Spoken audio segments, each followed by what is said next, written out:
She plucked the kit. Was that planned? Or what's missing? Keep her away from the casket. She's not his blood. Have you ever watched a room full of people go silent and then somehow louder at the same time? Because that's exactly what happened. There were 180 people at my father's funeral. Friends, extended family, neighbors who had known us for decades. The kind of crowd that fills a room with quiet respect until one sentence shatters it.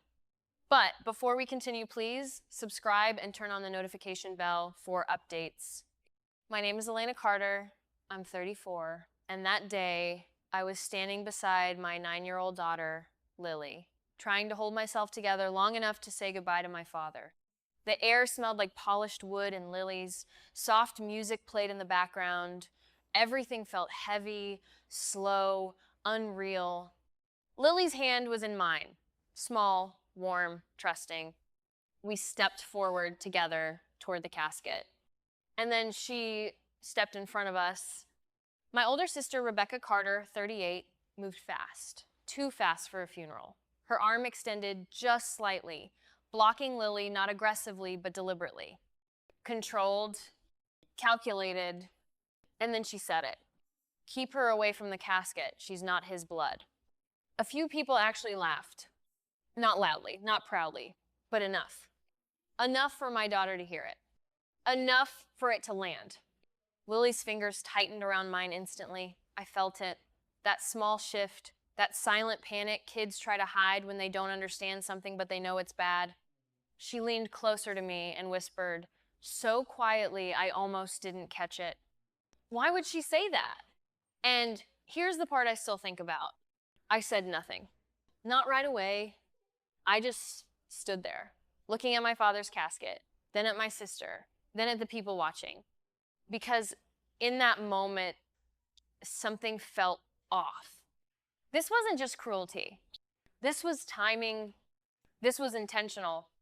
And the worst part, a small part of me realized she thought she could get away with it. I slowly stepped forward anyway. Rebecca didn't move. I opened my mouth to speak, and what I said next changed everything. This didn't start at the funeral, not even close. If you looked at that moment in isolation, you'd think my sister just snapped. That grief got the best of her. But let me ask you something. Do people really reveal who they are in one moment, or do they just finally stop hiding it? Because Rebecca had been building up to that sentence for years. Growing up, she was always the one who cared about appearances, the perfect daughter, the one who made sure everything looked right from the outside. Clean image, proper family, no complications. And me? I left. I moved 2 states away, built my own life, stopped playing by those unspoken rules. That's where Lily comes in. I met her when she was 3 years old, quiet, observant, the kind of child who watched everything before trusting anything. I started as her foster parent, but it didn't stay that way for long. She chose me just as much as I chose her. And when the adoption became official, there was only one person in my family who didn't hesitate for a second. My father, Thomas Carter, 68, from day one, he called her his granddaughter. No awkward pauses, no technicalities, just certainty.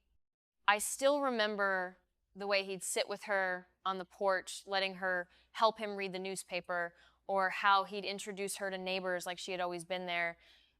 My granddaughter, Lily. Simple as that. But Rebecca, she never said it. Not once. Instead, it was always little things. Comments that sounded harmless if you didn't listen too closely. People will have questions. You don't know where she comes from. It's just different. Different. That word showed up a lot. At family dinners, she'd smile, but it never reached her eyes. She'd correct people subtly, redirect conversations, draw invisible lines. And then 3 days before my father passed, she stopped being subtle. We were in the hospital hallway, quiet, tense, and she said flat out, At the funeral, we need to present the family properly. I remember staring at her. What does that even mean? Her answer? It means we don't confuse people. That was the moment something shifted. But even then, I didn't think she'd actually do it. Not there, not in front of everyone, not in front of Lily. I thought grief would keep her in check. I was wrong. Because what I didn't know, what she didn't realize, was that my father had already seen this coming. And he had done something about it. And that decision is exactly why she tried to stop us. Let's go back to that moment. The room is silent. 180 people watching. My daughter still holding my hand. And my sister standing there like she had the authority to decide who belonged. Rebecca didn't move when I stepped forward. If anything, she leaned in slightly, lowering her voice, but not enough to keep it private. This is for family only, she said again. Calm, controlled, like she expected me to back down. Now think about that for a second. Why would someone feel that confident unless they believed they were right? Or worse, unless they thought no one would challenge them? Around us, people shifted. You could feel it. That uncomfortable energy when something private turns public and no one knows where to look, but no one looks away either. Lily squeezed my hand tighter, and that's when something in me clicked. I wasn't going to argue, not emotionally, not loudly, because Rebecca wanted a scene. What she didn't expect was proof. Slowly, I let go of Lily's hand for just a second and reached into my bag. I heard someone whisper behind me. I saw Rebecca's expression change just slightly, a flicker, uncertainty. Good. I pulled out a folded document, held it in my hand, looked her directly in the eyes, and said, clearly enough for the entire room to hear, Dad already decided who his family is. And for the first time that day, Rebecca didn't interrupt. And then I read it out loud. Have you ever felt a room shift without anyone moving? Because that's what happened the second I unfolded that paper. You could hear everything, the rustle of clothing, someone clearing their throat, the faint hum of the air conditioning. Even the people who had looked away before were watching now. I didn't rush. My hands were shaking, but my voice wasn't. This is a letter from Thomas Carter, I said, written and signed 3 months ago. Rebecca let out a quiet, sharp breath, not loud enough to interrupt, but enough to betray her. Good. I kept going.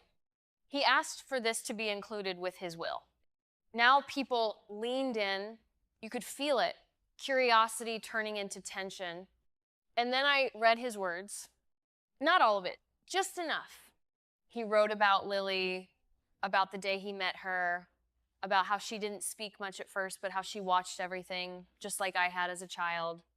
He wrote about choice, about how family isn't just blood, it's who shows up, who stays, who loves without conditions. And then came the part that changed everything. I formally recognized Lily Carter as my granddaughter, in every sense, legal, personal, and unconditional. A pause. You could feel it land. But I wasn't done. She is to receive the same inheritance and recognition as any biological grandchild. This is my explicit and final decision. Silence. Not uncomfortable silence anymore. Heavy silence. The kind that forces people to rethink what they just witnessed. I lowered the paper slightly and looked up. People were staring not at Rebecca anymore. At me. At Lily. At the truth they hadn't known 5 minutes ago. Rebecca finally snapped. That's not what he meant, she said quickly, stepping forward. He was emotional. He didn't. I didn't stop her with my voice. I stopped her by continuing to read out loud. Clear, steady, unshakable. By the time I finished, no one was laughing anymore. No one was whispering. And Rebecca, she wasn't the one in control of the room anymore. So what actually happened? My father knew that's the truth. He knew exactly how Rebecca thought. He had seen the comments, the distance, the quiet exclusions over the years. And sometime before his health declined, he made a decision, not emotional, not impulsive, but deliberate. He sat down with a lawyer. He updated his will, and he wrote that letter. Everything I read that day, it wasn't symbolic, it was legally binding, witnessed, filed, protected. There was no room for interpretation, no loophole for anyone to twist later. Rebecca didn't just lose an argument that day. She lost control. After the service, people came up to me one after another. Some apologized, some admitted they didn't understand before. A few even confronted Rebecca directly. The same people who laughed earlier wouldn't even look her in the eye now. And Rebecca, she tried to challenge the will. It didn't go far. Legally, she had no ground to stand on. Everything was clear, final, documented. But the bigger shift wasn't legal, it was personal. Family members stopped backing her. Conversations changed. Invitations changed. The quiet authority she used to have disappeared. As for Lily, that night she asked me one question. Did Grandpa really mean that? And this time, I didn't hesitate. Yes, he chose you. The next day, we visited his grave. Just the two of us. No crowd, no tension. Lily placed flowers down carefully, then stepped back, thinking. And for the first time since the funeral, she smiled, not confused, not hurt, certain. And standing there, I realized something had changed. Not just how people saw her, but how she saw herself, and no one could take that away anymore. Would you have exposed her there or stay silent? Be honest.